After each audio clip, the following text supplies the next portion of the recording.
या देवी सर्वभूतेषु कन्यारूपेण संस्थिता नमस्तस्यै नमस्तस्यै नमस्तस्यै नमो नमः। जय माता दी दोस्तों, इस नवरात्रि माता रानी आप सभी को धन धान्य स्पर्श दे, इसी कामना के साथ वीडियो को स्टार्ट करते हैं। प्यारे दोस्तों, हिंदू धर्म में नवरात्रि का विशेष महत्व माना गया है। 22 सितंबर से शुरू हुई शारदीय नवरात्रि 2 अक्टूबर को 10वीं तिथि के साथ समाप्त हो रही है। इन 9 दिनों में मां दुर्गा के 9 स्वरूपों की विधिवत पूजा अर्चना की जाती है और कन्या पूजन का भी विधान है। मान्यता है दोस्तों कि छोटी कन्या स्वयं मां दुर्गा का स्वरूप होती है। यही कारण है कि नवरात्रि में कन्याओं को आमंत्रित कर उनकी पूजा और पूजन कराने की परंपरा है। कुछ लोग पहले दिन से प्रतिदिन कन्याओं की पूजा करते हैं, जबकि कई साधक विशेष रूप से महाअष्टमी और नवमी के दिन कन्या पूजन का आयोजन करते हैं। इस वर्ष चैत्र नवरात्रि सामान्य 9 दिनों की न होकर चैत्र नवरात्रि नहीं दोस्तों, इस बार शारदीय नवरात्रि सामान्य 9 दिनों की न होकर पूरे 10 दिनों की पड़ रही है। इसी कारण महाअष्टमी और नवमी की तिथियों को लेकर कुछ असमंजस की स्थिति बनी हुई है। ऐसे में यह जानना जरूरी है कि कन्या पूजन किस दिन करना शुभ रहेगा। आइए जानते हैं किस दिन कन्या पूजन करना है और उसका शुभ मुहूर्त क्या है। साथ ही कन्या पूजन में लगने वाले जरूरी सामग्रियों की भी सूची हम आपको बताएंगे। इससे पहले एक विनम्र निवेदन मैं आपसे करना चाहूँगी कि आप मेरे चैनल को सब्सक्राइब अवश्य करिएगा। मेरे चैनल पर आप सभी को बिल्कुल सही और सटीक जानकारी दी जाती है। प्यारे दोस्तों, शास्त्रों में उल्लेख है कि चैत्र नवरात्रि में 1 से 10 वर्ष तक की कन्या को पूजन करना सबसे मंगलकारी माना जाता है। साथ ही ऐसे ही शारदीय नवरात्रि में भी होता है। 1 से 10 वर्ष तक की कन्याओं का पूजन करना अति मंगलकारी माना गया है। प्रत्येक आयु वर्ग की कन्या की पूजन के अलग अलग फल और आशीर्वाद की प्राप्ति होती है। प्यारे दोस्तों, हिंदू पंचांग के अनुसार आश्विन मास के शुक्ल पक्ष की अष्टमी तिथि 29 सितंबर को शाम 4:31 पर आरंभ हो रही है, जो 30 सितंबर को शाम 6:06 पर समाप्त होगी।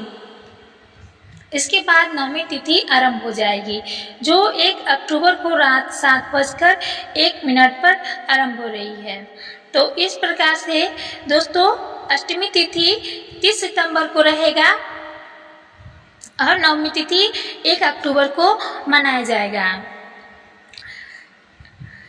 शारदीय नवरात्रि में महाअष्टमी और महानवमी के दिन कन्या पूजन करना सबसे अधिक शुभ माना जाता है। इस दौरान कन्या पूजन करने से मां दुर्गा अति प्रसन्न होती हैं। तो महाअष्टमी की तिथि रहने वाली है 30 सितंबर और महानवमी की सही तिथि रहने वाली है 1 अक्टूबर। पूजन का शुभ मुहूर्त भी हम आपको बता दे रहे हैं।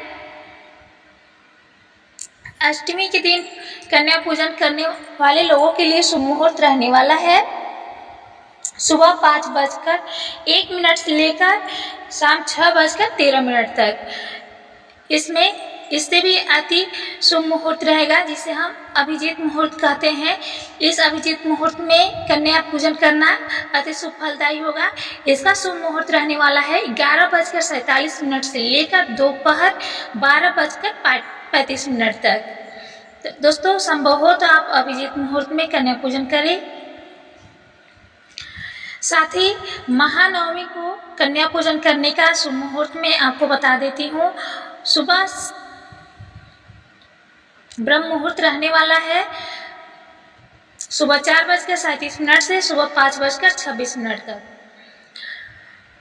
रवि योग रहने वाला है सुबह 8:06 से 2 अक्टूबर को सुबह 6:15 तक। तो 8 बजे के बाद से पूरे दिन आप 1 अक्टूबर को कन्या पूजन के लिए शुभ मुहूर्त आपको मिल जा रहा है। दोस्तों, इस शुभ मुहूर्त के बीच में आप कभी भी कन्या पूजन कर सकते हैं। अब हम जानेंगे शारदीय नवरात्रि में कन्या पूजन में लगने वाली कुछ प्रमुख सामग्रियों की लिस्ट। इससे पहले पुनः विनम्र निवेदन कर रही हूँ कि आप मेरे चैनल को सब्सक्राइब अवश्य करिएगा। दोस्तों, मेरे चैनल पर आप सभी को बिल्कुल सही और सटीक जानकारी दी जाती है। कन्या पूजन के लिए सबसे पहले आपको चाहिए कन्याओं के पैर धोने के लिए थाली, साफ जल और साफ कपड़ा या तौलिया, महावर या आलता, कुमकुम, सिंदूर, अक्षत, बैठाने के लिए आसन, पूजा की थाली, घी का दीपक, एक गाय के गोबर का कंडा या उपला, फूल ले लीजिएगा जिसमें गुड़हल का फूल अति महत्वपूर्ण है, फूलों की माला, लाल चुनरी, भोजन में खीर, पूरी, गुड़ और चना अवश्य शामिल करिएगा और कन्याओं को देने के लिए उपहार और भेंट अवश्य साथ में रख लीजिएगा। ये कुछ जरूरी सामग्रियाँ थी। इसके बाद और भी जो आपको उचित लगे इसके साथ रख सकते हैं। ये तो बिल्कुल आवश्यक जो सामग्री थी उनको मैंने आपको बताया। ये सब आप लिस्ट बना लीजिए, इनमें से कोई भी सामान आपका छूटने ना पाए। दोस्तों, नवरात्रि पर मैं पुनः एक और नया वीडियो लेकर के आपके लिए आऊँगी।